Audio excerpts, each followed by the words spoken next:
Huwag kang umasta na parang prinsesa Tala. Isang hamak na katulong ka lang na pinakasalan ng anak ko dahil sa awa. At ang batang yan sa sinapupunan mo. Isang sumpa lang yan sa magandang kinabukasan ni Tristan. Ang boses ni Doña Tiago ay matalas pa sa kutsilyong gamit ni Tala sa paghihiwa ng mga sangkap para sa hapunan. Nanigas ang buong katawan ni Tala habang nakatayo sa harap ng lababo. Ang mainit na singaw mula sa nilulutong paboritong sinigang ni Tristan ay humahaplos sa kanyang mukha. Ngunit ang pakiramdam niya ay tila binuhusan siya ng yelo sa gitna ng matinding taglamig. Dahan-dahang ibinaba ni Tala ang sandok. Hindi niya ito binitawan ng mabilis upang hindi lumikha ng anumang ingay na lalong magpapagalit sa kanyang biyenan. Ang kanyang mga daliri ay nanginginig at ang bawat pintig ng kanyang puso ay tila isang mabigat na tambol na umaalingaw-ngaw sa kanyang buong pagkatao. Sa loob ng kanyang sinapupunan, naramdaman niya ang isang bahagyang sipa, isang munting paalala ng buhay na kanyang pinoprotektahan. Mama, bakit niyo po sinasabi ang mga bagay na yan? Ang tanging naisagot ni Tala sa boses na halos pabulong. Hindi siya lumingon. Natatakot siyang makita ang mapang-aping titig ng matanda. Ang mga matang kailanman ay hindi tumingin sa kanya nang may pagmamahal mula nang pumasok siya sa bahay na ito. Narinig niya ang papalapit na mga hakbang ni Doña Tiago. Ang tunog ng mamahaling tsinelas nito sa makintab na sahig ay tila mga hakbang ng isang mandaragit na handang sumakmal. Naramdaman ni Tala ang presensya ng matanda sa kanyang likuran, mabigat at puno ng puot. Dahil iyon ang katotohanan, wika ni Doña Tiago, ang boses ay puno ng panunuya. Tingnan mo ang sarili mo, amoy pawis, amoy kusina. Akala mo ba ay sapat na ang pagiging mabuting asawa para manatili sa tabi ng isang tanyag na surgeon? Tristan needs power, Tala. He needs Tiana. Ang pamilya ni Tiana ang mag-aangat sa kanya sa tuktok, hindi ang isang tulad mong walang pangalan at walang pinagmulang yaman.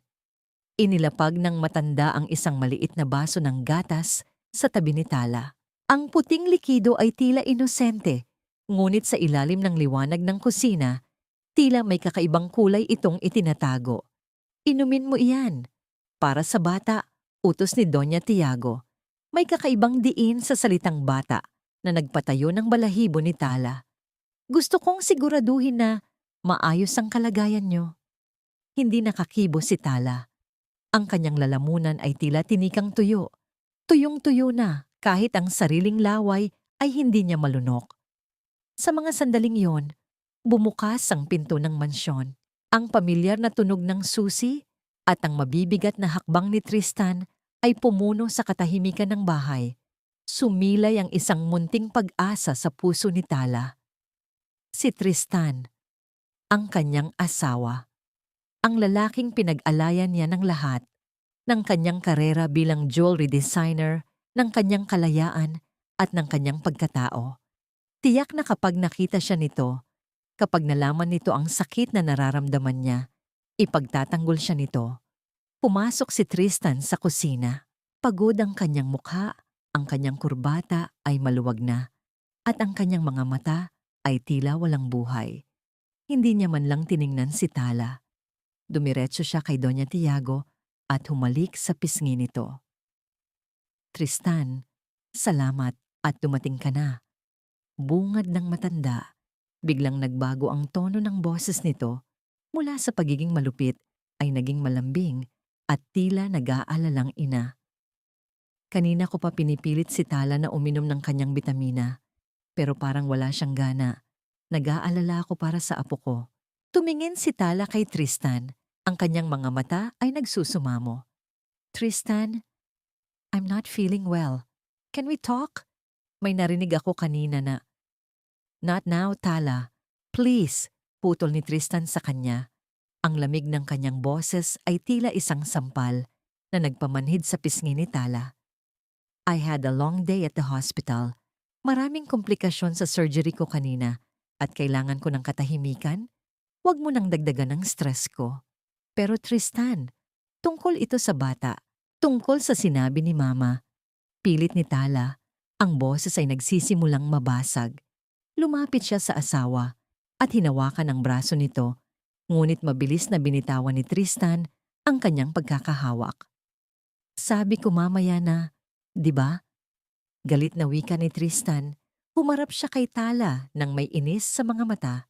You're always so dramatic. Si Mama na nga ang nag-aasikaso sa'yo, si Mama na nga ang nag-aalaga, tapos magrereklamo ka pa? Be thankful, Tala. Kung hindi dahil sa amin, nasaan ka ngayon? You're just a simple girl I rescued from the streets of her own dreams. Don't make me regret my decision. Ang mga salitang yon, rescued, regret, ay tila mga matatalim na karayom na isa-isang bumaon sa puso ni Tala. Ang lalaking nangako sa kanya ng kailanman ay siya ring lalaking bumasag sa kanyang huling pag-asa. Napatingin si Tala sa baso ng gatas na inilapag ni Doña Tiago. Nakita niya ang palihim ng ngiti sa labi ng kanyang biyenan. Isang ngiti ng tagumpay. Nanlambat ang mga tuhod ni Tala. Ang mundo sa paligid niya ay tila nagsimulang maglaho. Naging isang malabo at madilim na anino. Ang amoy ng sinigang na kanina lang ay masarap sa pangamoy ay naging nakakasuka. Uminom ka na, Tala. Para matapos na ito, muling utos ni Doña Tiago, ang boses ay tila isang bulong mula sa kadiliman. Kinuha ni Tala ang baso. Ang lamig ng salamin ay dumaloy sa kanyang palad patungo sa kanyang puso. Tumingin siya kay Tristan. Umaasang lilingon ito? Umaasang babawiin nito ang mga masakit na salita. Ngunit ang kanyang asawa ay nakatalikod na, abala sa pagtingin sa kanyang cellphone. Marahil ay ka-text si Tiana. Sa bawat lagok ng gatas, naramdaman ni Tala ang pait na hindi galing sa likido, kundi mula sa katotohanang siya ay nag-iisa sa gitna ng mga taong itinuring niyang pamilya. Isang tahimik na luha ang pumatak mula sa kanyang mata, bumagsak sa puting gatas, nawala at nabaon. Ano ang mas masakit? Ang lason na dahan-dahang pumapasok sa iyong katawan o ang katotohanang ang taong mahal mo ang siyang nag-abot sa iyo ng baso? Tumalikod si Tala at dahan-dahang naglakad patungo sa kanilang silid. Ang bawat hakbang ay tila isang paglayo sa buhay na kanyang pinangarap. Ang kadiliman ng hallway ay tila yumayakap sa kanya at sa bawat paghinga, isang katanungan ang bumabalot sa kanyang isipan. Hanggang kailan mo kayang tiisin ang hapdi bago ka tuluyang maging abo? Naiwan sa kusina ang mag-ina. Ang kanilang mga bulong ay tila mga ahas na naglalaro sa hangin. At sa labas, ang ulan ay nagsimulang pumatak, malungkot at walang tigil. Tila nakikiramay sa isang pusong nagsisimula ng mamatay. Pakilabhan mo ito, Tala. Siguraduhin mong kamay ang gagamitin mo dahil masisira ang mamahaling seda kapag inilagay sa makina. At nga pala, ayoko ng amoy ng detergent na ginagamit nyo. Nakakasuka. Isang tumpok ng mga damit na kulay rosas at puti ang ibinato ni Tiana sa mukha ni Tala. Ang amoy ng mamahaling pabango na humahalo sa amoy ng pawis ni Tiana ay tila isang lason na sumasakal sa hanging nilalanghap ni Tala sa loob ng maliit na labahan. Nanatiling nakayuko si Tala. Ang kanyang mga kamay na dati ay bihasa sa paghawak ng mga mamahaling hiyas ay puno na ngayon ng mga paltos at sugat mula sa matapang na sabon at walang tigil na pagtatrabaho. Isang linggo na ang nakalilipas mula nang lumipat si Tiana sa mansyon. Ang dahilan? Sabi ni Doña Tiago ay pansamantala lamang habang inaayos ang mga dokumento para sa bagong investment sa ospital ni Tristan. Ngunit alam ni Tala ang totoo. Si Tiana ay hindi pa nauhin. Siya ang reynang unti-unting umaagaw sa trono, habang si Tala ay ginagawang isang alipin sa sarili niyang tahanan. Bakit hindi mo pa sinisimulan? Bingi ka na ba? Muling singhal ni Tiana habang nakasandal sa pinto. Ang kanyang mga kuko ay bagong gawa at kumikinang sa ilalim ng bumbilya. Tapusin ko lang po itong nilulutong tanghalian ni Tristan, Tiana. Sandali lang. Mahinahong sagot ni Tala. bagaman ang kanyang boses ay tila isang tuyong dahon na madaling mapuputi. Sa isang iglap, lumapit si Tiana at pinatay ang kalan. Ang tunog ng pag-ikot ng metal ay tila isang hudyat ng digmaan. Tristan is not coming home for lunch. May lunch meeting kami sa isang 5-star hotel. So, stop acting like a martyr wife and do what I told you. Now! Naramdaman ni Tala ang pag-ikot ng kanyang paningin. Ang gamot na ipinapainom sa kanya ni Doña Tiago gabi-gabi ay tila unti-unting nagnanakaw ng kanyang lakas. Ang kanyang sikmura ay kumukulo at ang bigat ng kanyang sinapupunan ay tila isang pasanin na hindi na niya kayang pasanin ng mag-isa. Ngunit wala siyang magawa. Sa bahay na ito, ang boses ni Tiana ay batas at ang katahimikan ni Tristan ay ang pirma ng kanyang sentensya. Lumipas ang mga oras. Ang sikat ng araw ay tumatama sa likod ni Tala habang nakaluhod siya sa harap ng malaking planggana. Ang tubig ay malamig, ngunit ang kanyang puso ay nagbabaga sa bawat pagkuskos sa mga damit ng babaeng nagnanakaw sa kanyang asawa. Sa bawat pagpiga niya sa tela, tila ang sariling buhay ang kanyang pinipiga. Unti-unti hanggang sa wala nang matira. Nang sumapit ang hapon, dumating si Tristan. Kasama niya si Doña Tiago at kapwa sila masaya habang nagtatawanan. Pagod na pagod si Tala, ang kanyang buhok ay gulo-gulo at ang kanyang duster ay basa ng tubig at sabon. Tristan! Welcome home!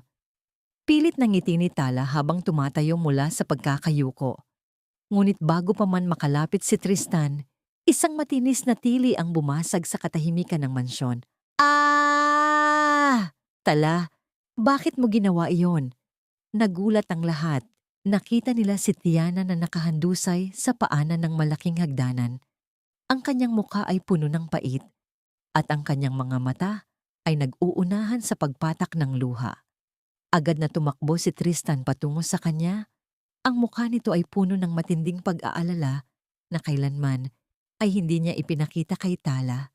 Tiana, anong nangyari? Are you okay? Tanong ni Tristan habang maingat na inaalalayan ng babae. Tristan, si Tala, sinabihan ko lang naman siya na baka pwedeng pakibilisan ng paglalaba dahil may kailangan akong isuot bukas, pero bigla niya akong itinulak. Hikbi ni Tiana, ang kanyang boses ay nanginginig sa takot na kunwari ay totoo. Sabi niya, mamatay na raw ako dahil inaagaw ko ang atensyon mo. Lumingon si Tristan kay Tala. Ang kanyang mga mata na dati ay puno ng pagmamahal ay naging kasing talas ng kidlat. Ala, sumusobra ka na.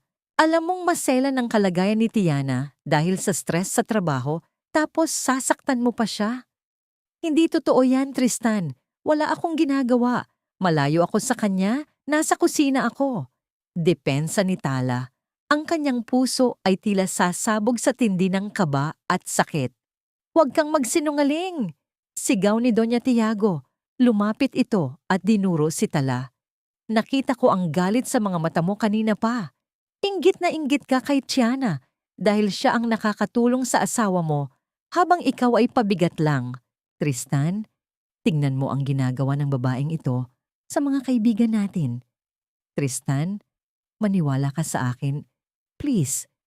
Lumapit si Tala at hinawakan ng kamay ng asawa. Ngunit marahas itong iwinaksi ni Tristan. Lumayo ka sa akin, Tala. Nakakatakot ka na. Hindi ko akalain na sa likod ng amo ng mukha mo ay may nakatagong halimaw. Malamig na wika ni Tristan. Binuhat niya si Tiana na parang isang prinsesa at nagsimulang maglakad paakyat sa hagdan. Naiwan si Tala sa gitna ng sala, mag-isa, habang ang bawat mata sa loob ng bahay ay nakatingin sa kanya ng may pagkamuhi. Ang kanyang kamay ay napahawak sa kanyang tiyan. Ang sakit na nararamdaman niya sa kanyang puso ay nagsimulang dumaloy pababa. Isang kakaibang kirot na nagpabagsak sa kanya sa kanyang mga tuhod. Naramdaman niya ang isang mainit na likido na dahan-dahang gumagapang sa kanyang binti. Tumingin siya sa ibaba at doon, sa puting sahig, ay nakita niya ang mantsa ng dugo. Matingkad, malungkot, at nagbabanta. Tristan!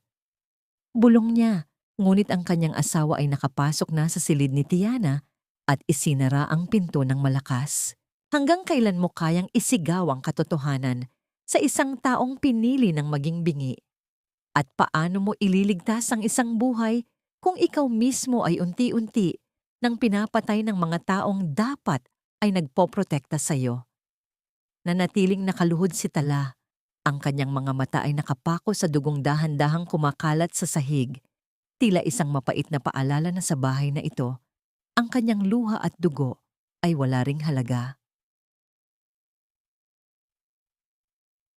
Huwag kang mag-inarte, Tala.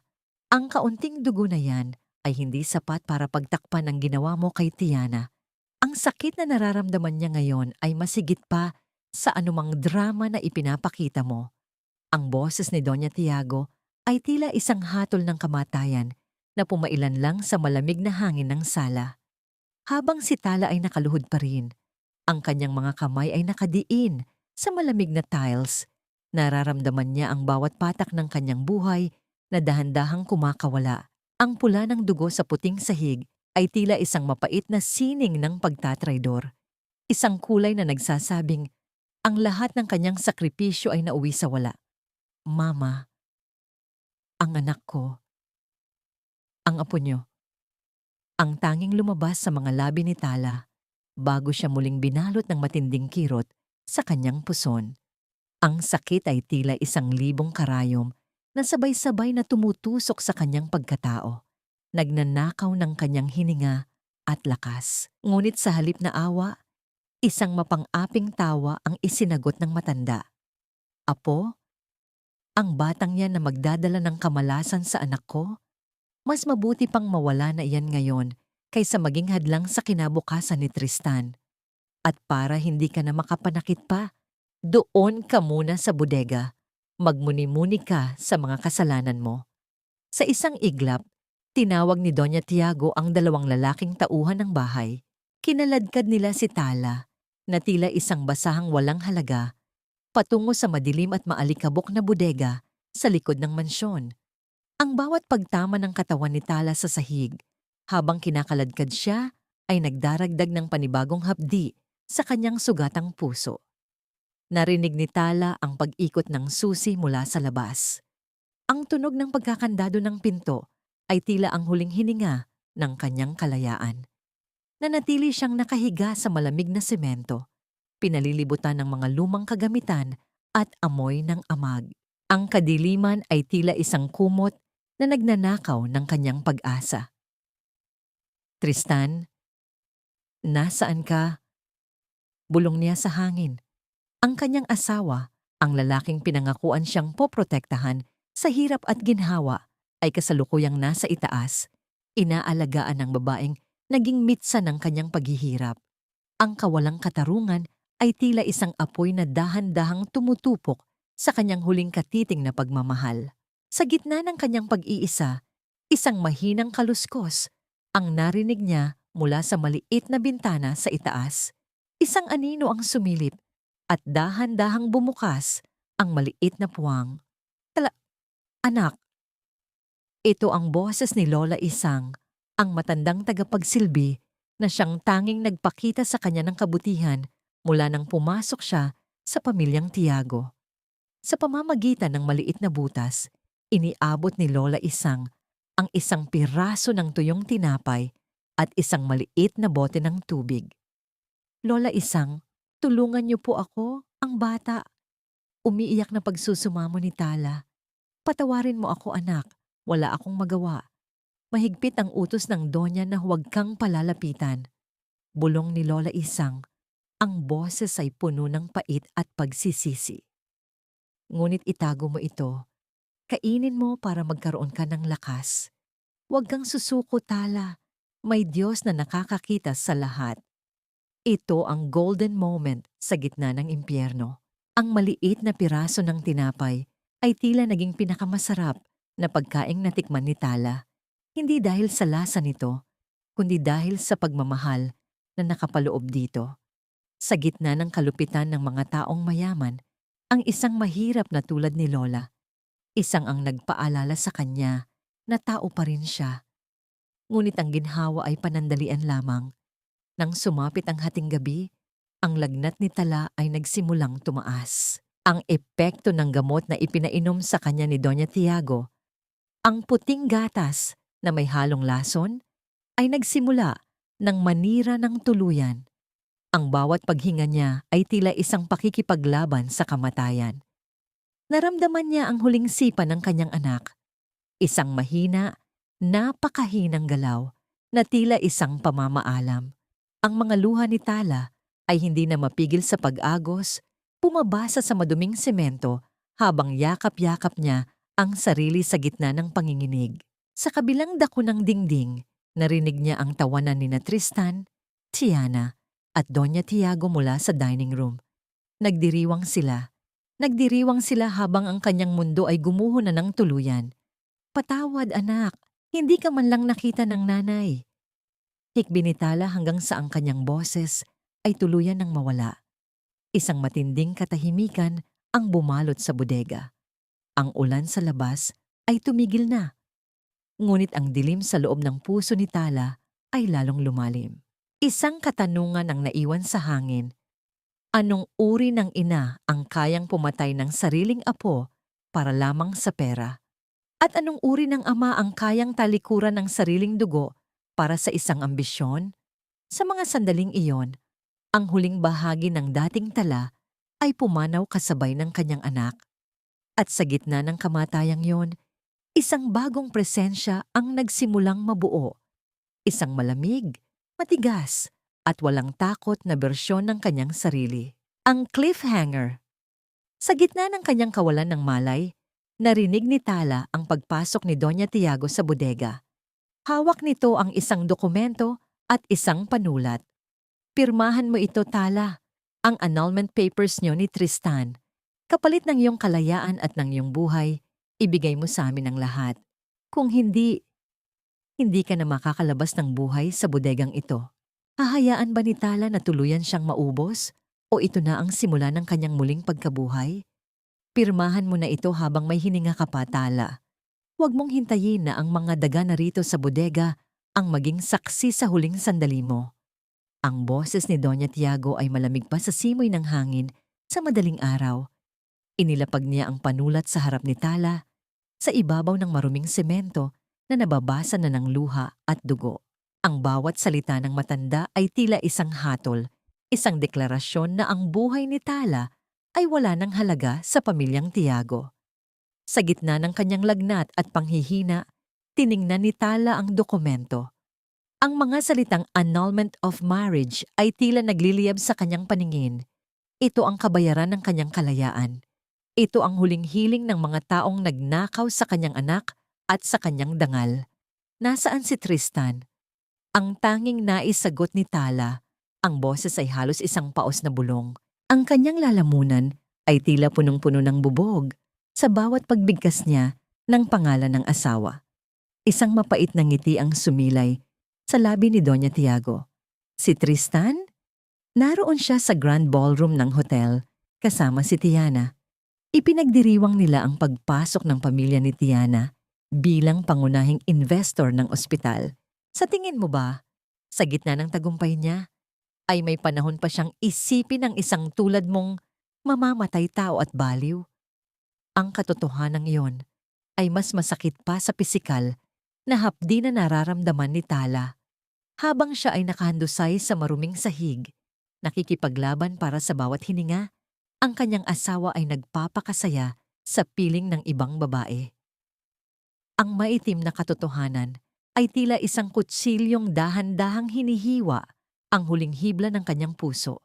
Sa kabilang dako ng lungsod, sa loob ng isang marangyang ballroom, suot ni Tristan ang kanyang pinakamahal na tuksedo. Hawak niya ang isang baso ng champagne, ngunit ang kanyang mga mata ay hindi mapakali. Sa bawat tawa ni Tiana sa kanyang tabi, may isang boses sa loob ng kanyang isipan na tumatawag sa pangalan ni Tala. Biglang nag-vibrate ang kanyang cellphone sa bulsa. Isang hindi kilalang numero. Sinagot niya ito lumayo ng kaunti sa ingay ng musika at tawanan. Tristan, Tristan, tulungan mo ako. Iyon ang boses ni Tala. Mahina, nanginginig at puno ng takot. Nakuha ni Tala ang lumang cellphone ni Lola Isang na Len na iniwan sa tabi ng bintana ng bodega. Tala, nasaan ka? Bakit ganyan ang boses mo? Tanong ni Tristan. Ang kanyang puso ay biglang kumaba ng mabilis. Ngunit bago pa man makasagot si Tala, isang kamay ang humablot sa cellphone ni Tristan. Si Tiana yon. Ang mukha ay puno ng pagkairita, ngunit pilit na nakangiti. Tristan, babe, the senator is calling for us. Huwag mong hayaang masira ang gabi natin dahil sa mga istorbo. Alam mo namang mahilig sa drama ang asawa mo para lang makuha ang atensyon mo, di ba? Sabi ni Doña Tiago, maayos naman daw siya sa bahay. Wika ni Tiana, habang dahan-dahang pinapatay ang tawag at ibinabalik ang cellphone sa bulsa ni Tristan. Pero Tiana, parang seryoso ang boses niya. Tristan, look at me. Putol ni Tiana. Ang kanyang mga mata ay tila ng gigipit. Ngayong gabi nakasalalay ang kinabukasan ng ospital mo. Gusto mo bang bumalik sa pagiging isang hamak na doktor na walang pangalan? O gusto mong maging pinakasikat na surgeon sa bansa? Pumili ka. Nanahimik si Tristan. Tumingin siya sa malayo, sa direksyon ng kanilang mansyon, ngunit muli siyang humarap sa senator at kay Tiana. Pinili niya ang kinabukasan. Pinili niya ang ambisyon. Ang bawat hakbang niya palayo sa telepono ay tila isang pagtalikod sa huling pagkakataong iligtas ang kanyang pamilya. Balik sa bodega, narinig ni Tala ang mahabang tuot mula sa kabilang linya. Ang pag-asa ay tila isang kandilang biglang hinipan ng malakas na hangin.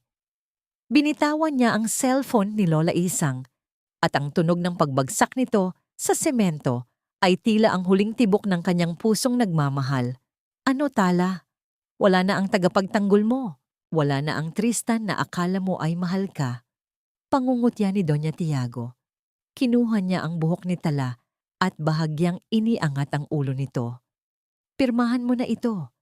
Ngayon din. Sa gitna ng kanyang matinding pighati, isang kakaibang pakiramdam ang lumaganap sa buong katawan ni Tala. Hindi na ito sakit. Hindi na ito takot. Ito ay isang malamig at matigas na galit. Ang kanyang mga mata, na dati ay puno ng luha, ay naging kasing linaw ng kristal sa ilalim ng ilaw ng bombilya. Pipirma ako, wika ni Tala. Ang boses ay hindi na nanginginig. Ngunit tandaan niyo ito, Doña Tiago. Ang bawat patak ng dugo ng anak ko na nawala sa sahig na ito ay babayaran niyo ng higit pa sa yaman na mayroon kayo ngayon. Kinuha ni Tala ang panulat. Sa bawat letra ng kanyang pangalan na isinusulat niya sa dokumento, nararamdaman niya ang paglaya ng kanyang kaluluwa mula sa pagiging isang asawang mapagmahal. Ang Tala na kilala nila ay patay na. At sa bawat pagdausdos ng tinta sa papel, isang bagong reyna ang isinisilang sa gitna ng dumi at hirap. Nang matapos ang huling letra, kinuha ni Doña Tiago ang papel ng may kasakiman. Mabuti naman. Ngayon, mabulok ka rito hanggang sa maisipan naming ilabas ka. Lumabas ang matanda at muling narinig ni Tala ang pagkakandado ng pinto. Ang tunog ng metal na nagdidikit ay tila ang huling paalam sa kanyang lumang buhay. Nanatiling mag-isa si Tala sa dilim, yakap ang kanyang sarili, habang ang init ng lagnat ay tila nagiging apoy ng paghihiganti. Ang cliffhanger. Sa gitna ng katahimikan, isang marangyang sasakyan ang huminto sa tapat ng gate ng mansyon ng mga Tiago. Hindi ito si Tristan. Hindi rin ito ang mga kaibigan ni Doña Tiago. Isang matandang lalaki na may hawak na tungkod na ginto ang bumaba. Ang kanyang mukha ay puno ng matinding galit habang nakatingin sa mansyon. Sino ang misteryosong lalaking ito at ano ang koneksyon niya sa lihim na pagkatao ni Tala? Tapos na ang lahat, Tala. Wala ka ng asawa, wala ka ng anak, at wala ka na ring puwang sa mundong ito ng mga mararangal na tao. Ang tanging natitira sa iyo ay ang dumi sa sahig na kinahihigaan mo. Ang boses ni Doña Tiago ay tila isang malamig na hampas ng hangin na pumasok sa madilim na bodega. Hawak niya ang pinirmahang dokumento ni Tala. Itinataas ito na parang isang tropeyo ng kanyang tagumpay. Sa likuran niya, ang liwanag mula sa pasilyo ay lumilikha ng isang mahabang anino na tila isang dambuhalang sasakmal sa lupaypay na katawan ni Tala. Sa mga sandaling iyon, si Tala ay nakahandusay pa rin sa malamig na semento. Ang kanyang duster na dati ay kulay puti ay puno na ng mantsa ng dugo at dumi, isang mabuhay na larawan ng isang pusong nilapastangan. Habang ang kanyang biyenan ay nagsasalita ng tungkol sa dangal at karangalan, ang mga kamay ni Tala ay dahan-dahang gumagapang sa kanyang bulsa. Doon, naramdaman niya ang isang maliit at malambot na bagay. Isang pares ng medyas ng sanggol na palihim niyang binili buwan na ang nakalilipas. Ang kontras ng malambot na tela sa kanyang magaspang at sugatang palad ay tila 1,000 saksak sa kanyang kaluluwa. Ito ang tanging alaala ng isang pangarap na kailanman ay hindi na masisilayan ang liwanag. Hindi na naramdaman ni Tala ang lamig ng gabi. Ang nararamdaman niya ay ang unti-unting pagmamanhid ng kanyang buong pagkatao. Ang bawat salita ni Doña Tiago ay tila naririnig niya mula sa ilalim ng malalim na katubigan, malabo, malayo, at wala ng saysay.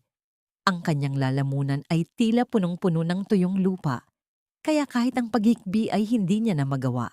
Ang kanyang mga mata ay nananatiling nakapako sa isang maliit na butas sa dingding, kung saan aninag ang isang bituin sa kalangitan. Bakit hindi ka sumasagot? Napipi ka na ba dahil sa sobrang pasasalamat na pinalalaya ka na namin? Muling panunuyan ng matanda. Humakbang ito palapit at bahagyang sinipa ang paa ni Tala, gamit ang dulo ng kanyang mamahaling sapatos.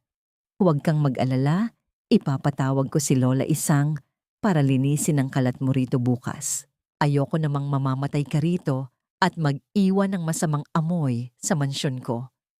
Isang golden moment nang hapis ang bumalot sa silid ng dahan-dahang itapat ni Tala ang maliit na medyas sa kanyang ilong.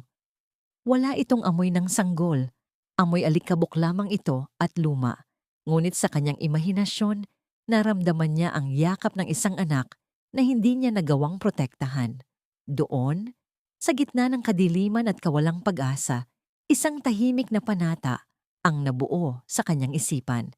Ang dating tala na punong-puno ng pag-ibig at pagpapakumbaba ay dahan-dahang nalulusaw, at ang natitira na lamang ay ang matigas na uling na handang maging diamante sa ilalim ng matinding pressure. Samantala, sa labas ng gate, ang matandang lalaki na may tungkod na ginto ay hindi na makapaghintay.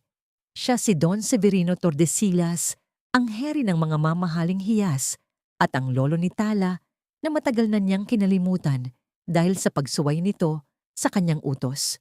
Ngunit sa likod ng kanyang matigas na mukha ay ang isang pusong nag-aalala para sa kaisa-isang apo. Buksan niyo ang gate. Ngayon din. Ang sigaw ni Don Severino, ang boses ay tila isang pagyanig ng lupa na nagpatayo sa mga balahibo ng mga security guard. Nang bumukas ang gate, hindi na naghintay ang matanda. Dumiretso siya sa loob ng mansyon. Ang tunog ng kanyang tungkod sa marmol na sahig ay tila isang babala ng paparating na bagyo. Nakita niya si Tristan na kapapasok lang din mula sa party. Mukhang lasing at pagod. Nasaan ang apo ko? Tanong ni Don Severino. Ang kanyang mga mata ay nagniningning sa galit. Nagulat si Tristan. Hindi niya kilala ang matandang nasa harap niya, ngunit ang awtoridad na dala nito ay nagpatahimik sa kanya. Sino po kayo? Anong apo ang sinasabi niyo? Nasaan si Tala? Muling sigaw ng matanda na nagpababa kay Doña Tiago mula sa ikalawang palapag. Anong kaguluhan ito? Sino ang matandang ito na basta na lamang pumapasok sa pamamahay ko? Singhal ni Doña Tiago, ngunit nang makita niya ang mukha ni Don Severino, biglang namutla ang kanyang mukha. Nakita na niya ang mukhang ito sa mga balita sa negosyo. Ang pinakamayamang tao sa industriya ng mga hiyas. Nasaan ang apo ko? bago ko ipagiba ang bahay na ito sa harap niyo. Malamig na wika ni Don Severino. Lumingon si Tristan kay Doña Tiago at sa kanyang ina, nakita niya ang isang takot na hindi niya kailanman nakita rito. Ang katahimikan sa loob ng sala ay tila isang mitsa na malapit ng sumabog. Tala, apo niyo si Tala? Nauutal na tanong ni Tristan habang ang kanyang mundo ay nagsisimulang gumuho sa isang katotohanang hindi niya inaasahan. Ang cliffhanger. Sa loob ng madilim na bodega, narinig ni Tala ang pamilyar na boses ng kanyang lolo. Isang huling lakas ang kanyang ginamit para gumapang patungo sa pinto. Ngunit sa kanyang paggalaw, muling bumuhos ang dugo mula sa kanyang katawan at sa pagkakataong ito, ang kanyang paningin ay tuluyan ng nagdilim. Mamamatay ba si Tala bago pa siya mailigtas ng kanyang nakaraan? O ito na ang huling sandali ng kanyang pagiging biktima? Ano ang ginawa niyo sa aking apo? Mga hayop kayo! Pinatay niyo ang aking apo sa harap ng sarili ninyong pamamahay. Ang boses ni Don Severino ay hindi na lamang isang sigaw. Ito ay isang dagundong na nagpayanig sa bawat sulok ng mansyon ng mga Tiago. Sa kanyang harapan, si Tristan ay nakatayo, tulala at hindi makagalaw. Ang kanyang mga kamay ay nanginginig habang nakatingin sa dugo ang katawan ni Tala na karga-karga ngayon ng mga tauhan ni Don Severino mula sa madilim na bodega. Ang kaibahan ng eksena ay tila isang malupit na biro ng tadhana. Sa loob ng sala, naroon pa rin ang mga tira-tirang dekorasyon mula sa huling party ni Doña Tiago, mga mamahaling bulaklak, mga kristal na baso, at ang amoy ng mamahaling wine. Ngunit sa gitna ng lahat ng rangyang iyon, naroon si Tala, maputla, puno ng dumi, at tila isang lantang bulaklak na itinapon sa basurahan. Ang kanyang asawang si Tristan, ang tanyag na doktor na nakakapagligtas ng buhay ng ibang tao, ay hindi man lang magawang hawakan ang sarili niyang asawa dahil sa tindi ng hiya at takot na bumabalot sa kanya. Lolo, si Tala, hindi ko po alam. Ang tanging naisagot ni Tristan, ang kanyang boses ay tila isang basag na plaka. Hindi mo alam. Singhal ni Don Severino habang dinuduro ang dibdib ni Tristan gamit ang kanyang tungkod na ginto. Doktor ka, Tristan, pero hinayaan mong mabulok ang asawa mo sa isang bodega habang nakikipaghalakhakan ka sa mga kaibigan mong mapagpanggap. Isinusumpa ko, hindi mo lang mawawala si Tala. Mawawala sa iyo ang lahat ng pinaghirapan mo. Mabilis na isinakay si Tala sa isang ambulansyang pag-aari ng Tordesillas Medical Center. Sa loob ng sasakyan, habang ang mga aparato ay tumutunog ng mahina, bilang tanda ng kanyang nanghihinang pulso, si Tala ay nasa pagitan ng buhay at kamatayan. Sa kanyang panaginip, nakita niya ang isang maliit na bata na tumatakbo palayo sa kanya sa isang madilim na parang. Sinubukan niyang habulin ito. Tinawag niya ang pangalan ng kanyang anak, ngunit ang tanging sumasagot sa kanya ay ang sariling eko ng kanyang pighati. Nang imulat ni Tala ang kanyang mga mata, makalipas ang 3 araw, hindi na ang maruming kisame ng bodega ang kanyang nakita. Ang kisame ay puti, malinis, at may disenyong panghari. Ang hangin ay amoy lavender at malinis na linen. Ngunit ang pinakamalaking pagbabago ay hindi ang paligid, kundi ang nararamdaman niya sa loob. Ang maitim na kawalan sa kanyang puso ay napalitan ng isang malamig at matigas na desisyon. Wala nang luha na pumatak mula sa kanyang mga mata. Ang bawat emosyon ay tila na freeze, naging isang matalim na piraso ng yelo na handang sumugat sa sinumang humawak dito. Pumasok si Don Severino sa silid. Ang kanyang mukha ay lumambot nang makitang gising na ang kanyang apo. Tala, apo ko, salamat sa Diyos at gising ka na. Tumingin si Tala sa kanyang lolo. Lolo, sunduin niyo na ako. Tapos na ang pagpapanggap ko bilang isang asawang mapagmahal. Ang Tala na nakilala niyo noon ay pumanaw na kasabay ng aking anak. Ang boses ni Tala ay hindi na ang mahina at nagsusumamong boses ng isang biktima. Ito ay boses ng isang babaeng nakatayo na sa tuktok ng kanyang sariling kapangyarihan. Anong gusto mong gawin ko, Tala? Sabihin mo lang at ipapabagsak ko ang pamilya Tiago sa loob ng isang gabi. Wika ni Don Severino. Ang kanyang mga mata ay nag-aapoy sa pagnanais na ipaghiganti ang apo. Ngunit umiling si Tala ng dahan-dahan. Huwag, Lolo. Masyadong mabilis ang isang gabi. Gusto kong makita silang unti-unting nawawalan ng hininga. Gusto kong mararamdaman nila ang bawat sakit na naramdaman ko. Ang bawat gutom, ang bawat insulto, at ang bawat patak ng dugo na nawala sa akin. Isang golden moment ng kanyang muling pagkabuhay ang nangyari nang kunin niya ang isang salamin sa tabi ng kanyang kama. Tinitigan niya ang kanyang sariling refleksyon. Ang kanyang mga mata ay wala ng bahid ng pag-ibig para kay Tristan. Ang tanging naroon ay ang apoy ng isang reynang handang bawiin ang kanyang kaharian. Lolo, tawagan niyo ang aming abogado. Sabihin niyo sa kanya, simulan na ang pag-takeover sa lahat ng utang ng ospital ni Tristan. At ang mansyon ni na Doña Tiago, gusto ko, sa akin nakapangalan ng titulo bago matapos ang buwang ito. Utos ni Tala. Ang kanyang mga daliri ay humahawak sa mamahaling seda ng kanyang kumot. Isang malaking kaibahan sa magaspang na semento ng bodega. Samantala, sa labas ng pintuan ng private suite, si Tristan ay nakatayo. May dalang isang pumpon ng mga bulaklak. Gusto niyang pumasok. Gusto niyang humingi ng tawad. Ngunit hinarangan siya ng 2 dambuhalang bodyguard na nakasuot ng itim. Sir, hindi po kayo pwedeng pumasok. Sabi ng pasyente, wala raw siyang asawang nagngangalang Tristan Tiago. Malamig na wika ng isa sa mga guard. Nabitawan ni Tristan ang mga bulaklak. Ang mga talulot nito ay nagkalat sa sahig. Tila ang kanyang sariling buhay na nagsisimula ng madurog. Sa loob ng silid, narinig niya ang mahina ngunit matatag na tawa ni Tala.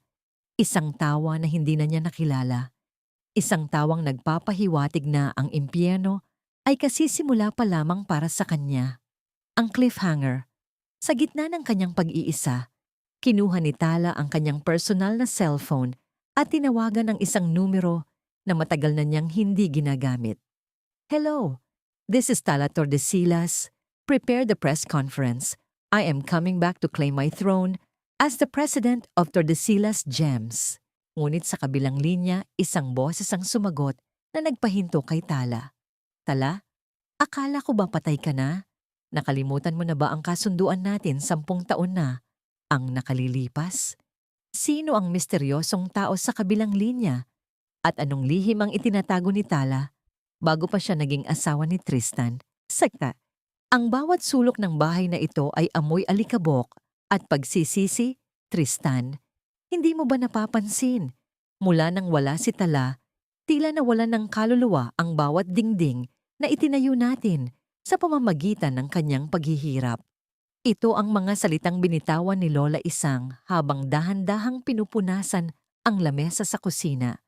Ang lamesang dati ay laging puno ng masasarap na putahing niluto ni Tala ng may pagmamahal.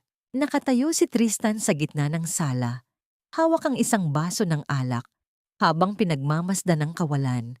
Ang katahimikan sa loob ng mansyon ay tila isang mabigat na kumot na sumasakal sa kanya. 1 linggo na ang nakalilipas mula nang makuha ni Don Severino si Tala. At sa loob ng 1 linggong iyon, ang buhay ni Tristan ay naging isang mahabang bangungot ng pag-iisa. Lola, please, stop it. Alam mong ginagawa ko ang lahat para mahanap siya. Bulong ni Tristan, ang kanyang boses ay puno ng pagod. Ngunit sa ilalim ng kanyang pagod ay ang isang katotohanang ayaw niyang aminin, na kahit mahanap niya si Tala, wala na siyang mukhang maihaharap dito.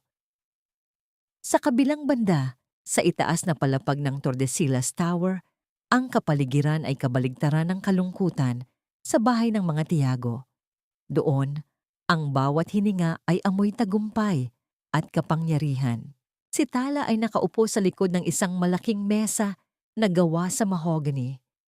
Suot niya ang isang matingkad na pulang suit, ang kanyang buhok ay maayos na nakapusod, at sa kanyang mga daliri ay nagniningning ang isang dambuhalang diamante, ang simbolo ng kanyang pagbabalik.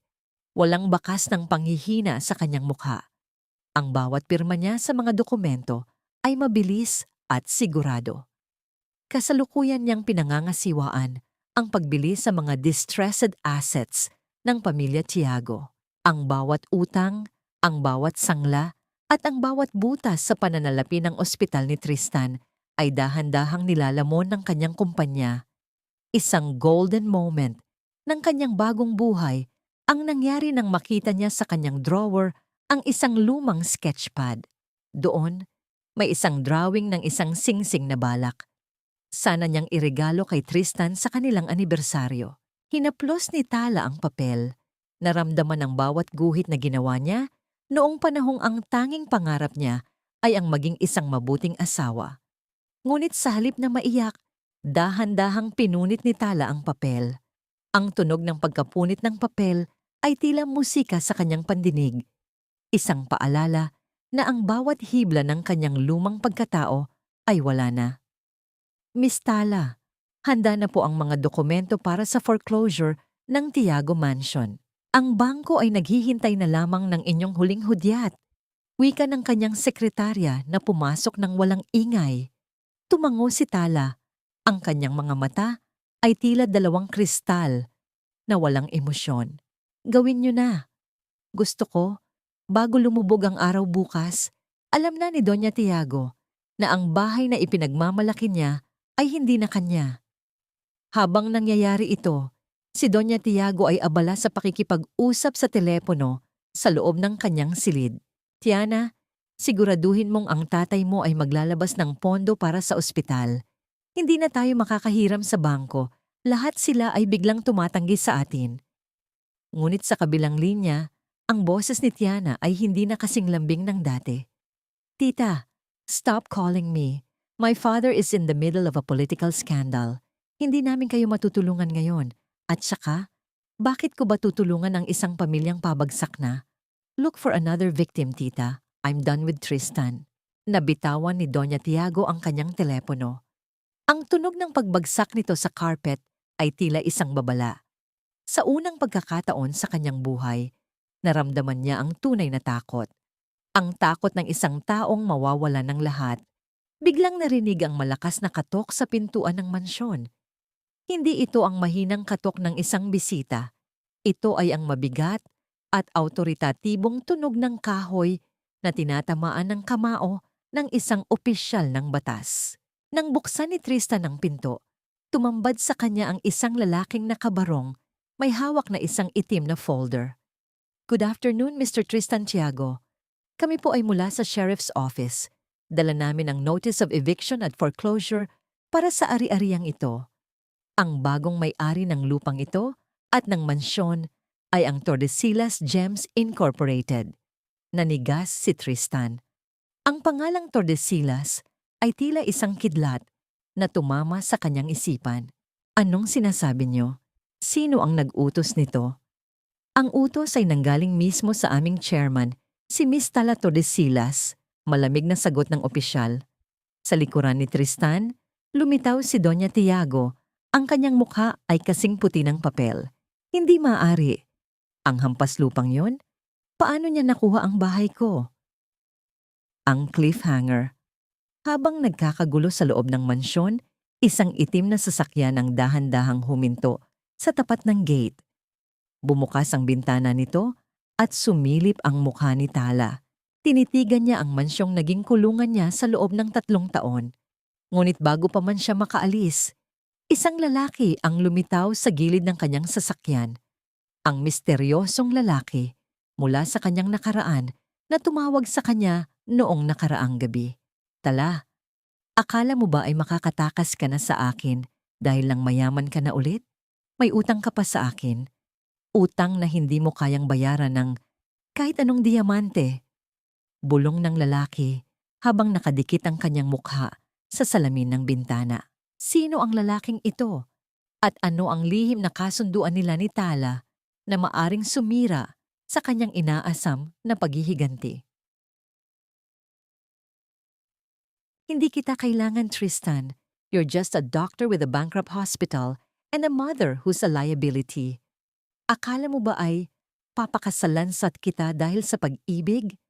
I needed your name for my father's campaign, but now that you're a nobody, you're just trash to me. Ang boses ni Tiana ay tila isang malamig na hampas ng katotohanan sa gitna ng nagaganap na gulo sa labas ng mansyon ng mga Tiago.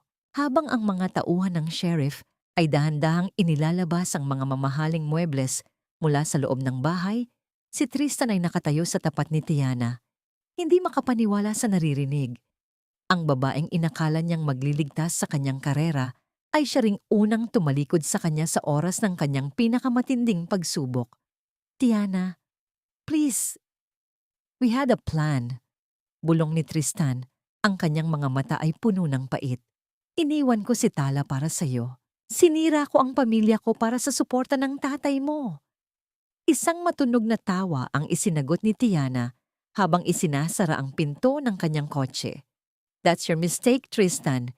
You traded a diamond for a stone and now you're left with nothing. Don't ever call me again. Dumaloy ang katahimikan sa paligid habang pinapanood ni Tristan ang mabilis na pag-alis ng sasakyan ni Tiana. Sa kanyang likuran, naroon si Doña Tiago, nakaupo sa ibabaw ng kanyang mga maleta sa gilid ng kalsada, humihikbi ng walang tigil habang tinitingnan ang kanilang dating tahanan. Ang bawat hakbang ng mga tao sa paligid ay tila isang insulto sa kanilang bumagsak na dangal. Sa kabilang dako, sa loob ng isang madilim at eksklusibong restaurant, si Tala ay nakaupo sa harap ng lalaking nagngangalang Lorenzo. Si Lorenzo ay isang anino mula sa kanyang kabataan. Isang taong nakakaalam ng bawat lihim ng pamilya Tordesillas. Ang kanyang presensya ay tila isang paalala na ang bawat tagumpay ay may kaukulang presyo. 10 taon, Tala. 10 taon kang nagtago sa likod ng isang huwad na simpleng buhay. Wika ni Lorenzo habang dahan-dahang iniikot ang wine glass sa kanyang kamay. Akala mo ba ay makakalimutan ko ang kasunduan natin? I gave you the chance to leave the Tordesillas Empire to marry that weak doctor, but in exchange, you promised me your loyalty. At ngayon, nagbabalik ka para bawiin ang trono nang hindi nagtatanong sa akin. Tinitigan ni Tala si Lorenzo. Ang kanyang mga mata ay walang bakas ng takot.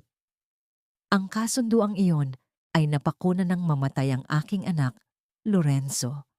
Wala na akong pakialam sa katapatan o sa mga laro ng kapangyarihan. Ang tanging layunin ko ngayon ay ubusin ang mga taong sumira sa akin. Ngunit paano kung sabihin ko sa iyo na ang pagkamatay ng anak mo ay hindi lamang dahil sa lason ng biyenan mo? Isang matalim na ngiti ang sumilay sa labi ni Lorenzo. Paano kung sabihin ko sa iyo na may mas malalim pang dahilan kung bakit kailangang mawala ang batang yon? Naramdaman ni Tala ang paghinto ng pintig ng kanyang puso. Ang manda ng pagdududa ay tila isang makapal na amog na bumalot sa kanyang isipan. Ang bawat hininga niya ay naging mabigat at ang hawak niyang kubyertos ay dahan-dahang binitawan niya na lumikha ng isang mahinang tunog sa ibabaw ng porselana. Isang golden moment ng hapis ang bumalot sa kanya nang maisip niya ang bawat gabi sa bodega. Kung hindi lang si Doña Tiago ang may sala, sino pa ang may kagagawan nito?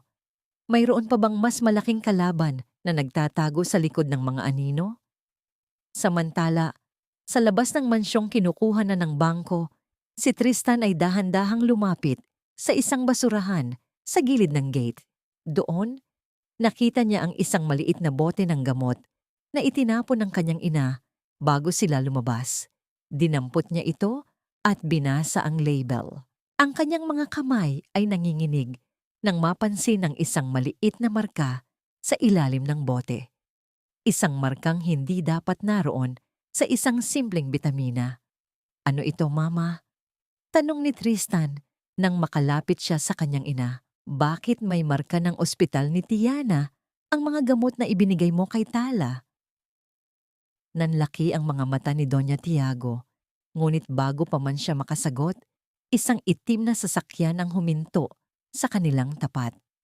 Bumaba ang bintana nito at tumambad ang mukha ni Tala. Ang kanyang tingin ay kasing lamig ng kamatayan. Tristan! Tawag ni Tala.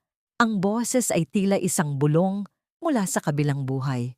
Bago ka maghanap ng sagot sa bote na yan, baka gusto mong malaman kung nasaan na ang huling labi ng anak natin.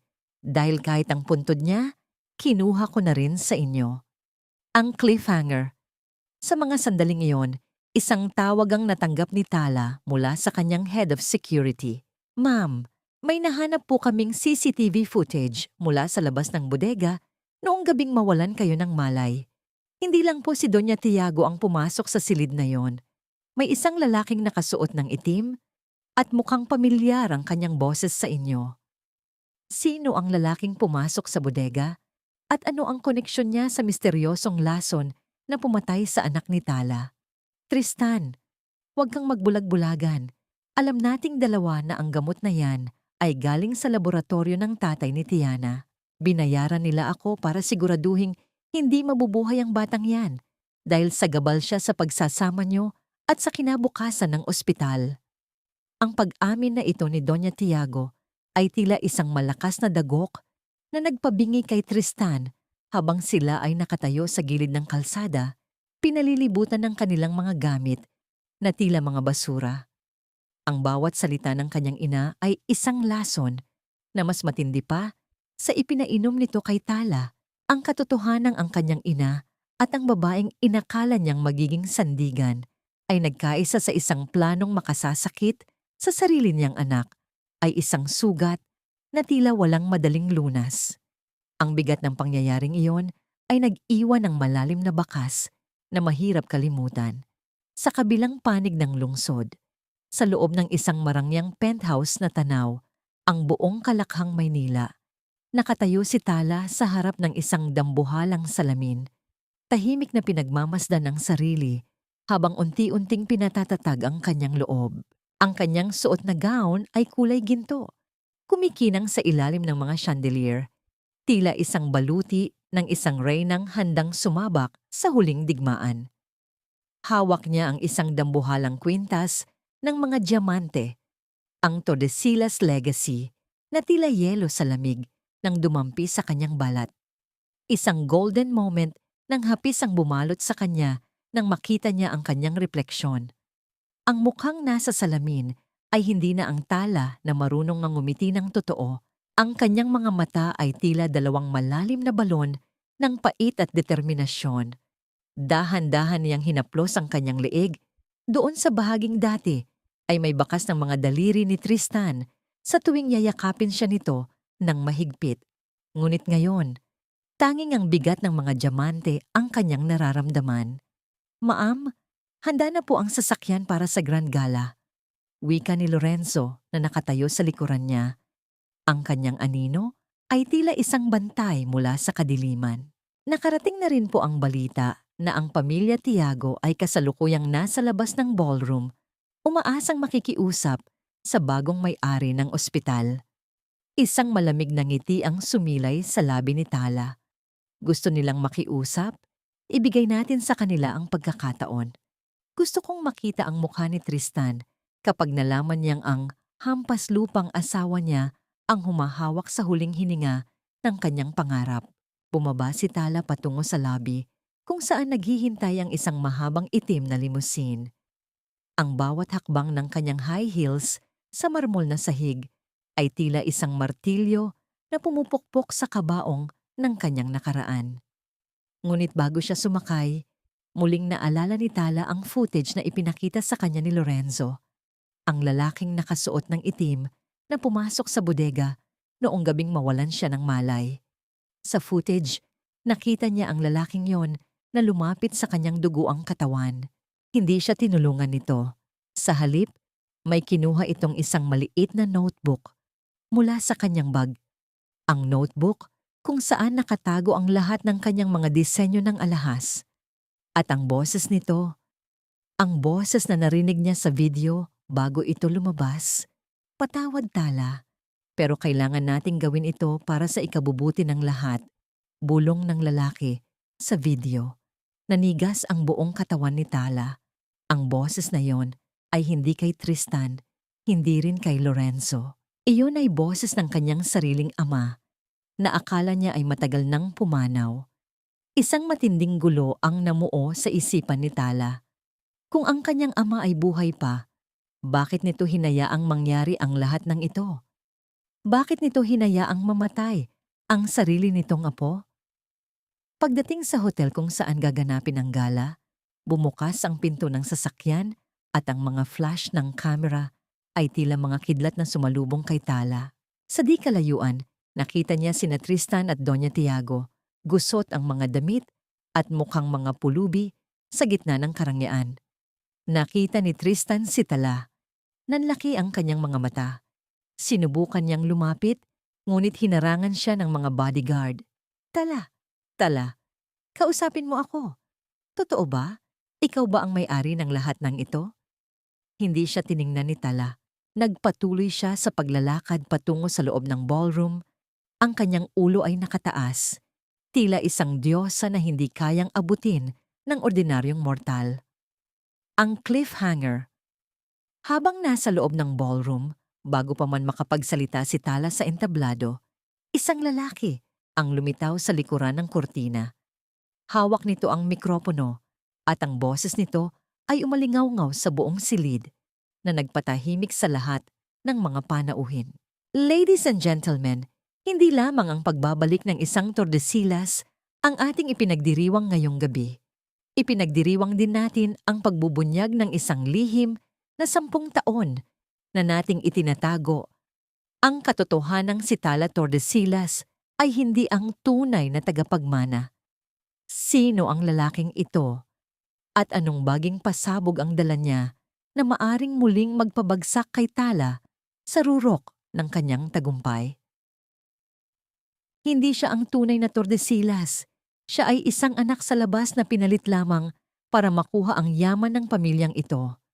Ang sigaw na yon ni Anton, ang lalaking biglang lumitaw sa entablado, ay tila isang malakas na kulog na nagpatahimik sa buong ballroom. Ang mga mararangyang panauhin ay napatitig. Ang mga baso ng wine ay muntik ng mabitawan. At ang hangin ay tila naging kasing bigat ng tingga. Si Tala, na nakatayo sa gitna ng liwanag, ay nanatiling tuwid ang likod. Ngunit sa loob ng kanyang dibdib, ang kanyang puso ay tila isang ibon na nagpupumiglas sa loob ng isang masikip na hawla. Tiningnan ni Tala si Don Severino. Ang matanda ay napahawak ng mahigpit sa kanyang tungkod. Ang kanyang mga mata ay nanlilisik sa galit at gulat. Sa mga sandaling iyon, ang katahimikan ay mas masakit pa sa anumang hiyaw.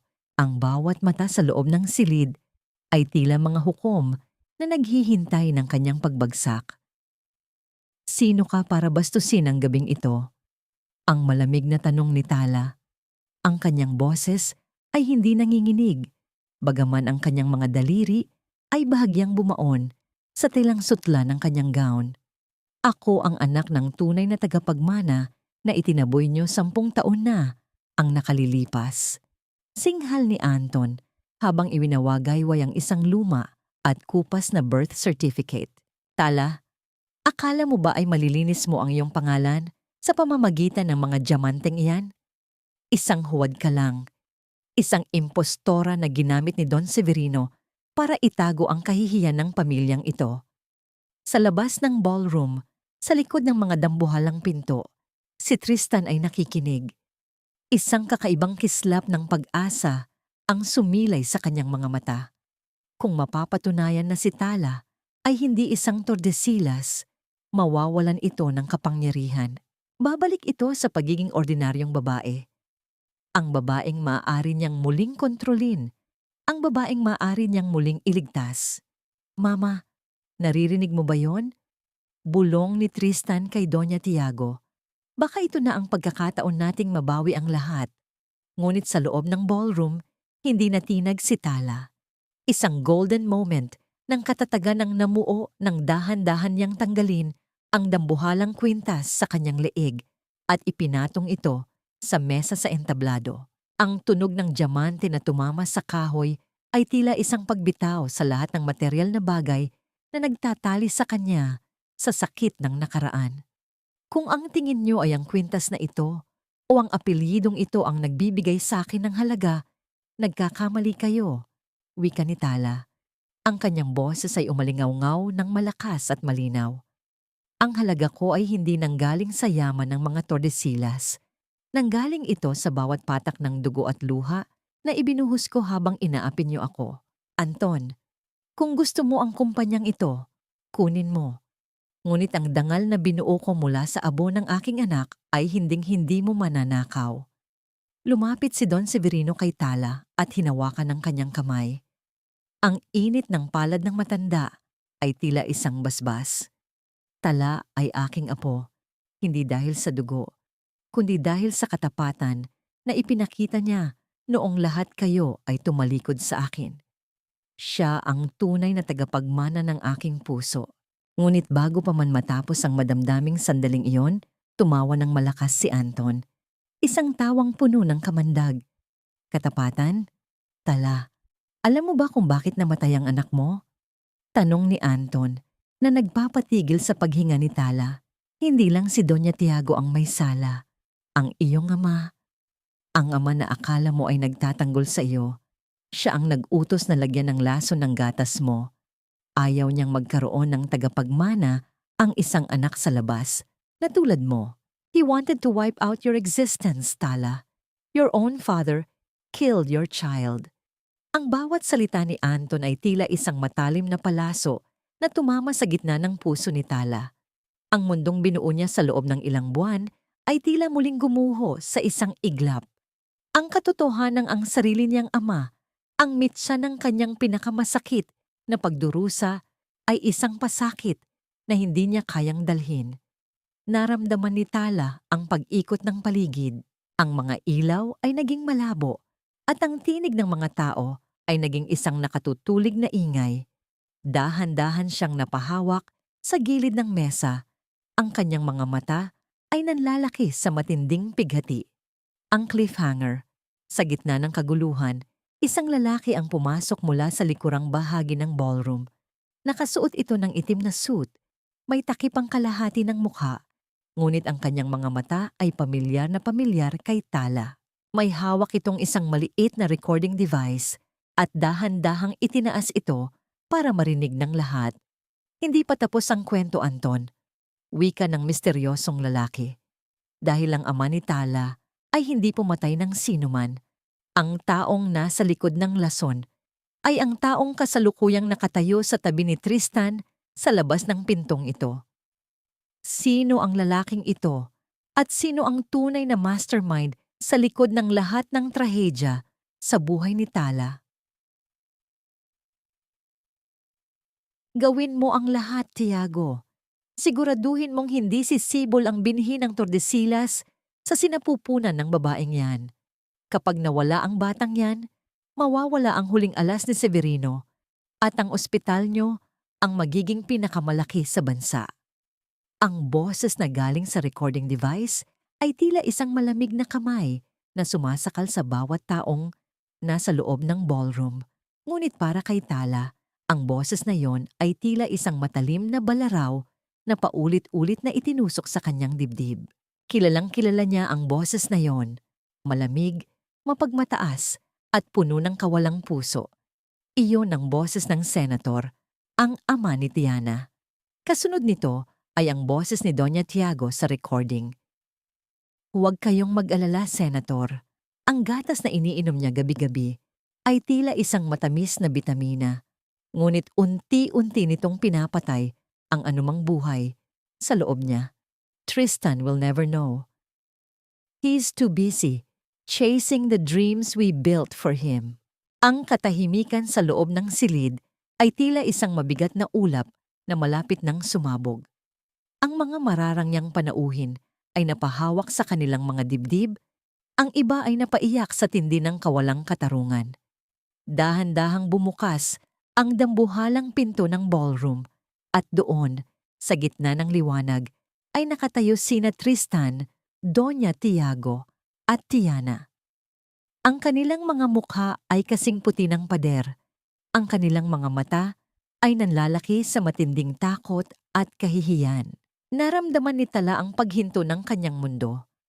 Ang bawat salitang narinig niya ay tila isang replay ng bawat gabing naghirap siya sa bodega, ng bawat patak ng dugo na nawala sa kanya habang ang kanyang asawa ay nagpapakasaya sa piling ng mga taong pumatay sa kanilang anak. Isang internal crumbling ang naganap sa loob ni Tala.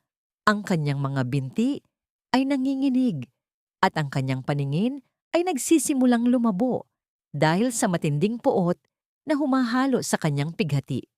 Hindi siya makasigaw.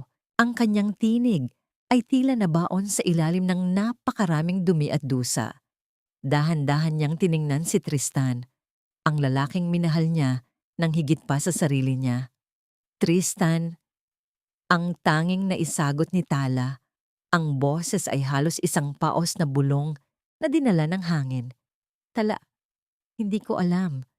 Pilitin mo akong paniwalaan na wala akong kinalaman dito. Ang nauutal na wika ni Tristan habang sinusubukang lumapit sa entablado. Ngunit ang bawat hakbang niya ay tila isang insulto sa alaala ng kanilang anak. Wala kang alam? Isang matunog na sampal ang nagpalingon sa ulo ni Tristan. Hindi si Tala ang sumampal sa kanya, kundi si Don Severino. Ang matanda ay nanginginig sa galit. Ang kanyang tungkod ay itinuro sa mukha ni Tristan.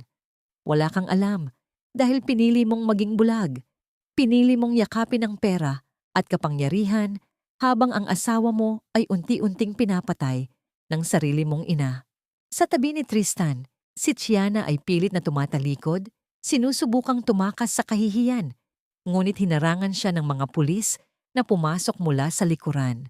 Si Doña Tiago naman ay napaluhod sa sahig, humihikbi ng walang tigil habang ang kanyang mga kamay ay nakatakip sa kanyang mukha. Ang lahat ng karangyaan na ipinagmalaki niya ay naglaho ng parang bula sa harap ng katotohanan.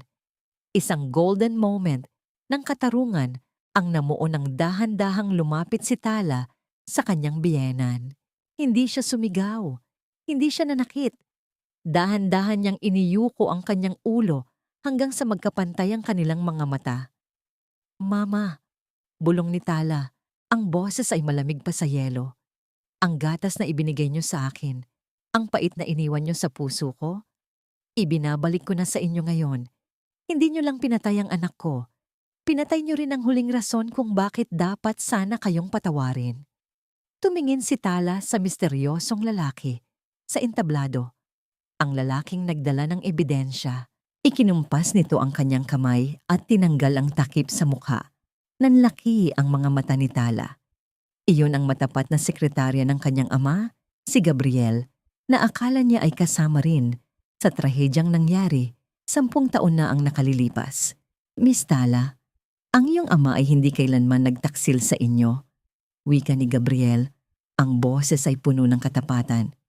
Siya ang nag-utos sa akin na bantayan kayo sa malayo dahil alam niyang ang pamilya ni Tiana ay may balak na masama sa inyo. Ngunit nahuli kami ng senator. Kinuha nila ang recording na ito at ginamit ito para takutin si Don Severino. Ngunit ngayon, malaya na ang katotohanan. Ang bawat piraso ng puzzle ay dahan-dahang nabuo sa isipan ni Tala. Ang kanyang buong buhay ay naging isang laro ng kapangyarihan ng ibang tao at siya ang naging tanging sakripisyo. Ang cliffhanger. Habang pinapangunahan ng mga pulis ang pag-aresto kina Tiana at Doña Tiago, isang doktor na nakauniporme mula sa ospital ni Tristan ang biglang tumakbo patungo sa gitna ng ballroom. Hawak nito ang isang folder na may tatak na highly confidential. Tigil! May kailangan kayong malaman tungkol sa autopsy ng bata. Sigaw ng doktor, ang kanyang mukha ay puno ng kaba. Si Tala, ang gamot na iniinom niya, hindi lang ito basta lason. May isang bagay kaming natuklasan sa DNA ng bata na magbabago sa lahat ng nalalaman nyo tungkol sa pamilyang ito. Anong lihim ang nakatago sa dugo ng batang pumanaw at paano nito muling babasagin ang mundo ni Tala sa huling pagkakataon. Baog si Tristan. Ayon sa pinakahuling pagsusuri sa kanyang medical records, bago pa man sila ikasal ni Tala, wala siyang kakayahang magkaanak. Ngunit ang batang nawala, ang batang kinuha niyo sa sinapupunan ni Tala, ay kumpirmadong anak ni Tristan. Isang medikal na himala na nangyayari lamang sa isa sa 1,000,000 pagkakataon. Ang boses ng doktor ay tila isang hatol mula sa langit na nagpatahimik sa buong ballroom. Ang bawat salita ay tumama sa dibdib ni Tristan na tila isang dambuhalang maso. Nanigas siya sa kanyang kinatatayuan. Ang kanyang mga mata ay nanlalaki habang nakatingin sa puting folder na hawak ng doktor. Ang katotohanang pinatay niya o hinayaan niyang patayin. Ang kaisa-isang pagkakataon niyang maging ama ay isang parusang mas matindi pa sa kamatayan. Lumingon si Tristan kay Doña Tiago. Ang kanyang mukha ay puno ng matinding pighati at galit. "Mama, narinig ninyo ba? Ang batang nais ninyong ipahamak, ang batang itinuring ninyong pabigat, ay siya sanang magpapatuloy ng ating lahi. Ipinagpalit ninyo ang sarili nating dugo dahil sa pera." Napahagulgol si Doña Tiago. Nanginginig ang kanyang katawan habang napapalibutan ng mga pulis. Wala na ang dating tikas ng kanyang anyo. Tila gumuho ang mundong matagal niyang pinanghawakan. Unti-unti niyang napagtanto na nawala na ang kanyang reputasyon, ang kanyang kayamanan, at maging ang ugnayang pinahahalagahan niya sa kanyang anak.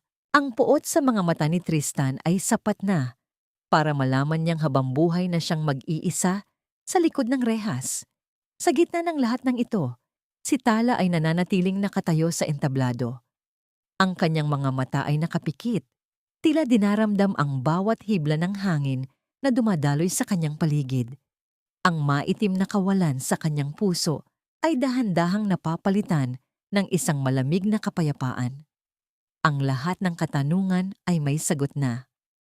Ang lahat ng sakit ay may pangalan na. Dahan-dahang imulat ni Tala ang kanyang mga mata at tumingin kay Tristan. Hindi na galit ang naroon, kundi isang malalim na awa. Awa para sa isang lalaking naging alipin ng kanyang sariling ambisyon hanggang sa mawala sa kanya ang lahat. "Tristan," ang tawag ni Tala. Ang boses ay tila isang bulong mula sa isang malayong nakaraan. "Tapos na ang lahat. Ang bawat sentimo ng inyong utang sa ospital, ang bawat piraso ng lupang kinatatayuan nyo, ay kinuha ko na. Hindi dahil sa gusto kitang saktan, kundi dahil kailangan kong bawiin ang buhay na ninakaw nyo sa akin. Tala, patawarin mo ako. Please, give me one more chance." Pagsusumamo ni Tristan habang pilit na inaabot ang laylayan ng gown ni Tala. Ngunit dahan-dahang humakbang palayo si Tala. "Ang patawad ay ibinibigay sa mga taong nagkamali, Tristan. Pero ang ginawa nyo sa anak ko, ay isang bagay na tanging ang Diyos lamang ang may karapatang humusga." Mula sa gabing ito, wala ng Tristan Tiago sa buhay ni Tala Tordesillas. Isang golden moment ng kanyang muling pagkabuhay ang nangyari nang hubarin ni Tala ang kanyang suot na sapatos at dahan-dahang bumaba ng entablado na nakayapak. Ang bawat hakbang niya sa malamig na marmol ay tila isang paglalakbay patungo sa kanyang bagong simula. Ang mga diamante sa kanyang leeg ay nagniningning, tila mga tala na nagbibigay ng liwanag sa kanyang daan. Sa labas ng hotel, ang mga pulis ay dinala na sina Tiana at Doña Tiago. Ang senator naman ay napabalitang nag-resign na dahil sa lumabas na recording. Ang pamilya Tiago ay tuluyan ng gumuho. Naging isang babala sa lahat na ang yaman na itinayo sa kasinungalingan ay madaling mawawasak sa harap ng katotohanan. Lumapit si Don Severino kay Tala at niyakap ang kanyang apo ng mahigpit. "Tapos na ang laban. Apo ko, maaari ka nang huminga ng maluwag." Tumingala si Tala sa langit, kung saan nagniningning ang napakaraming bituin. Naramdaman niya ang isang mahinang ihip ng hangin na humaplos sa kanyang pisngi. tila isang halik mula sa kanyang anak. Doon, sa gitna ng katahimikan ng gabi, nalaman ni Tala na hindi siya nag-iisa. Lolo, wika ni Tala habang nakangiti ng totoo sa unang pagkakataon. Gusto kong bumalik sa paggawa ng alahas, ngunit sa pagkakataong ito, gagawa ako ng isang disenyo na hindi para sa pera, kundi para sa mga ina na tulad ko na natutong bumangon mula sa pinakamalalim na hukay ng pighati. Ang cliffhanger. Habang naglalakad palayo si Tala, nakita niya si Gabriel na naghihintay sa tabi ng sasakyan. Inabot nito sa kanya ang isang maliit na susi na may nakasabit na pangalan ng isang lugar sa probinsya. Maam, may isang huling regalo ang iyong ama bago siya tuluyang magtago. Isang lugar kung saan maaari niyong simulan ang inyong paghilom. Ano ang naghihintay kay Tala sa misteryosong lugar na yon? At makakamit ba niya ang tunay na kaligayahan na matagal na niyang ipinagkakait sa kanyang sarili? Ang pinakamagandang hiyas ay hindi yaong nanggaling sa pinakamalalim na minahan, kundi yaong dumaan sa pinakamatinding apoy at nanatiling nagniningning. 1 taon na ang nakalilipas mula nang gumuho ang mundo ng mga tiyago sa gitna ng ballroom. Ngayon, sa isang maliit at payapang bayan sa baybayin ng Batanes, ang tanging naririnig ni Tala ay ang marahang paghampas ng mga alon sa naglalakihang bato at ang malamyos na awit ng hangin. Wala rito ang ingay ng syudad, ang amoy ng usok, at ang mapagpanggap na ngiti ng mga taong mayayaman. Dito, sa maliit na puting bahay na iniwan ng kanyang ama, natagpuan ni Tala ang isang kayamanan na hindi mabibili ng anumang diamante, ang kanyang sarili. Nakatayo si Tala sa tapat ng kanyang workbench. Ang sikat ng hapon ay tumatama sa mga piraso ng pilak at mga hilaw na bato na nasa kanyang harapan. Hindi na siya gumagawa ng mga diamante para sa mga reyna. Ngayon, ang kanyang mga disenyo ay hango sa kalikasan, mga hugis ng alon, mga talulot ng bulaklak, at ang ningning ng bituin sa madaling araw. Ang bawat piraso ay may kwento ng pag-asa. Dahan-dahan niyang hinawakan ang isang maliit na pendant na hugis anghel. Ito ang kanyang golden moment ng bawat araw. Ang sandali kung saan naaalala niya ang kanyang anak nang walang pait, kundi may ngiti sa kanyang mga labi. Alam niyang saan man naroon ang kanyang munting anghel, ito ay payapa at masaya. Masamtala, may sulat po para sa inyo mula sa Maynila. Wika ni Gabriel habang dahan-dahang pumapasok sa silid. Nanatili si Gabriel sa tabi ni Tala, hindi bilang isang bodyguard, kundi bilang isang matapat na kaibigan at katuwang sa kanyang muling pagbangon. Binuksan ni Tala ang sulat. Ito ay mula sa kanyang abogado. Ibinalita nito na ang apela ni Doña Tiago at Tiana ay tinanggihan ng korte. Sila ay mananatili sa loob ng rehas, sa loob ng mahabang panahon. Si Tristan naman ay balitang nagtatrabaho na bilang isang volunteer doctor sa isang malayong baryo. Malayo sa karangyaan at teknolohiya ng malalaking ospital. Sinasabing bawat buwan ay bumibisita ito sa isang maliit na puntod sa sementeryo. Bit-bit ang mga puting rosas na laging nalalanta sa tabi ng marmol. Galit ka pa ba sa kanila, Tala? Tanong ni Gabriel nang mapansin ang katahimikan ng babae. Tumingin si Tala sa malayo, doon sa kung saan nagtatagpo ang langit at dagat. Ang galit, Gabriel, ay isang mabigat na pasanin. Matagal ko na itong ibinaba sa dalampasigan, hindi dahil sa karapat-dapat silang patawarin, kundi dahil karapat-dapat ang puso ko sa kapayapaan. Patawad na ang ibinigay ko sa sarili ko dahil hinayaan kong masaktan ako ng ganoon katagal. Ito ang tunay na tagumpay ni Tala. Hindi ang pagbawi sa yaman ng mga Tordesillas, kundi ang pagbawi sa kanyang kaluluwa mula sa kadiliman. Ang bawat sugat sa kanyang puso ay naging mga pilat na nagsisilbing medalya ng kanyang katatagan. Inayos ni Tala ang kanyang buhok at dahan-dahang lumabas ng bahay. Ang sikat ng araw ay tila isang mainit na yakap sa kanyang balat. Sa malayo, Nakita niya ang kanyang lolo na si Don Severino na naglalakad sa tabing dagat, mukhang mas bata at mas malusog kaysa noong nakaraang taon. "Lolo, hintayin niyo ako!" Tawag ni Tala, ang kanyang boses ay puno ng sigla at tunay na ligaya.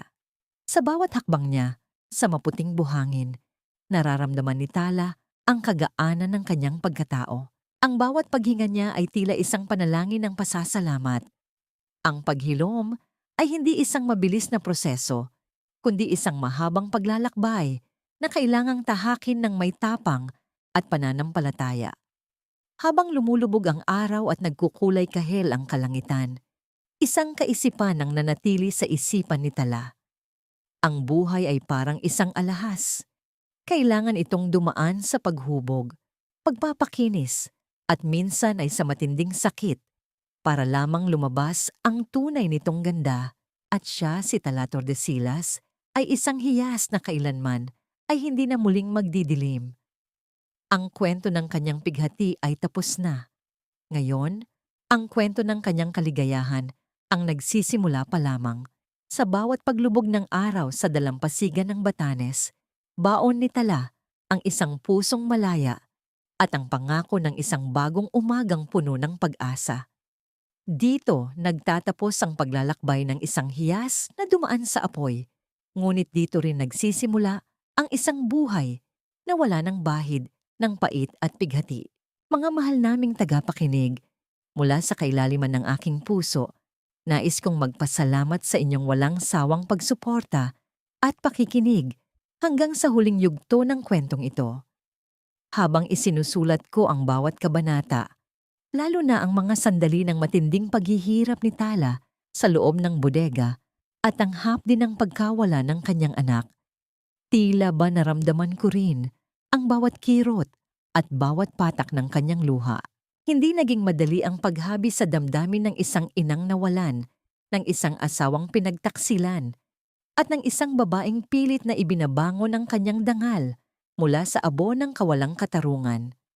Ang kwentong ito ay hango sa mga totoong karanasan ng katatagan at sakripisyo na madalas nating makita sa ating paligid. Ito ay isang paalala na sa likod ng bawat madilim na gabi, laging may bituing nagniningning na naghihintay na masilayan. Ang pagpapatawad ay hindi kailanman tanda ng kahinaan. Ito ang pinakamataas na anyo ng katapangan. Ang sining ng pagpapalaya sa sarili mula sa gapos ng nakaraan. Tulad ng isang maliit na butil ng binhi sa ilalim ng lupa, kailangan nating dumanas ng dilim at bigat bago tayo tuluyang sumibol at mamulaklak sa ilalim ng sikat ng araw. Ngunit bago tayo tuluyang magpaalam sa mundong ito, ni Tala at Tristan, nais kong iwanan sa inyo ang isang katanungan na naway magsilbing refleksyon sa inyong mga puso. Kung ikaw ang nasa kalagayan ni Tala, kaya mo rin bang patawarin ang taong nagnakaw ng iyong pangarap at pumatay sa iyong tiwala? O ang katahimikan at paglayo ba ang tanging paraan para makamit mo ang tunay na paghilom? Sana ay nag-iwan ng kwentong ito ng isang munting liwanag at inspirasyon sa inyong mga buhay. Huwag po nating kalimutang ibahagi ang inyong mga saloobin at mag-iwan ng komento sa ibaba. I-like at ibahagi ang video na ito sa inyong mga kaibigan at mahal sa buhay upang mas marami pa tayong maabot na pusong nangangailangan ng pag-asa. Ang inyong bawat suporta ay nagsisilbing lakas para sa amin na patuloy na lumikha ng mga kwentong tumatago sa kaluluwa. Hanggang sa muli nating pagkikita sa susunod na yugto ng buhay, drama at pag-ibig. Maraming salamat po at naway manatiling nagniningning ang inyong mga sariling tala sa gitna ng anumang bao ng buhay.